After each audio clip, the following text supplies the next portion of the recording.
All right, coming up next, the main event, a matchup for the UFC lightweight division title.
Tale of the tape for this lightweight fight.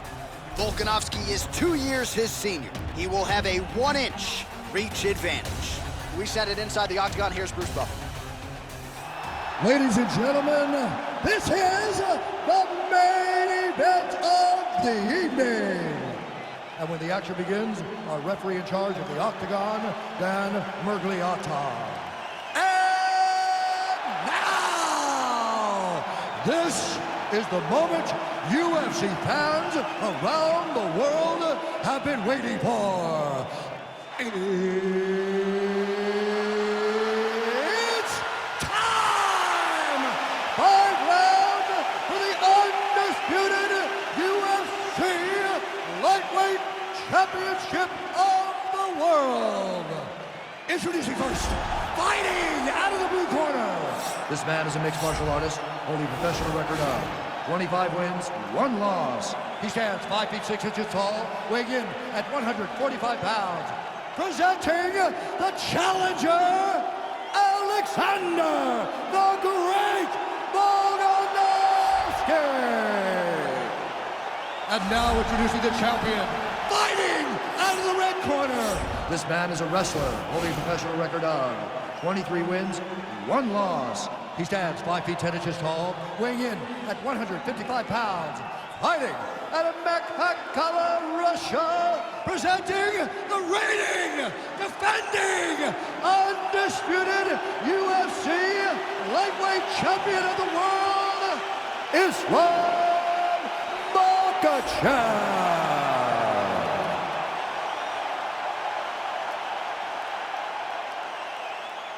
All right, this is for the UFC Championship. I want you to obey my commands at all times, protect yourself at all times. I want a nice, clean, safe fight. Touch gloves, surround your corners, come out for They touch gloves, and we are underway. You ready?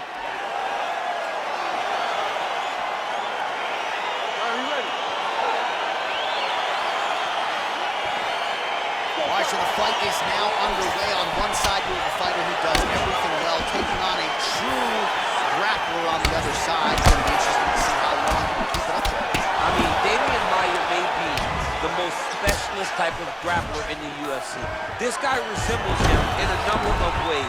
Let's see how he manages this fight against a guy that can do just about everything inside the octagon.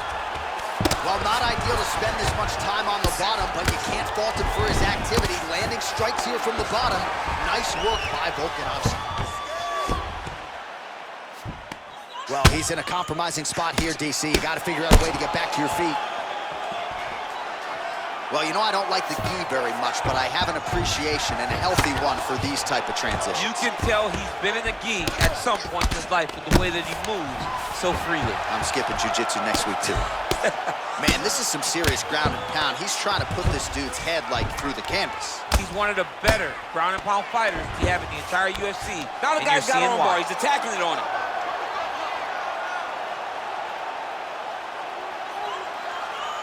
Gotta be careful, armbar.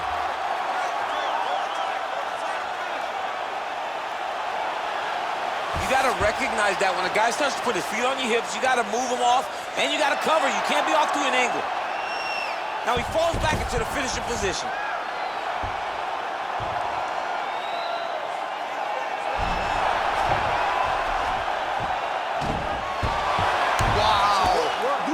All right, right into side control here, DC. Biggest difference between half guard and side control? Well, side control to me feels like a little bit less control because now my legs aren't really doing anything anymore. Now I'm controlling you with my upper body. So I've got to be very, very aware.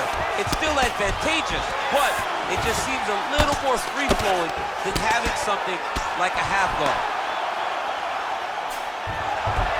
Well, you see all the grappling repetitions here. Just beautiful movement, seamless transitions on them. Over and over, these guys are doing things that you see in every jiu-jitsu gym around the country. Oh, the ground and pound strikes continue to rain down. The opponent better move out of harm's way or the referee's gonna stop this. He better start to move, and when his opponent starts to posture, he needs to put his feet on the hip, push him away to try to escape this very, very dangerous position. Man, this is some serious ground and pound here, DC. He's not just staying busy for the sake of staying busy. These strikes are doing damage. Oh, yeah, no pity pat to this guy. This guy's... Oh, now trying to isolate an arm, DC. He needs to move his hips back to cover. He cannot allow him on that angle. An attacking armbar. Stay tight and finish it. Continuing to try to manipulate the head here.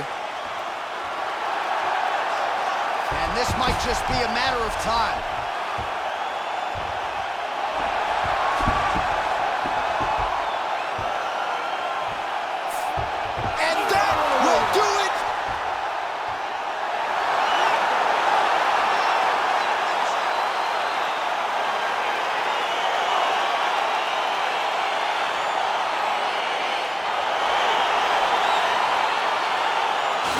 Take a look back at the replay as he gets it done by submission tonight, champ. I mean, you know, this guy has such a great submission game that you cannot lay in his guard. He's so skilled, he's so tricky, and he's so good at weaving a web that gets you lost in it that he made him pay for it tonight and got the submission victory.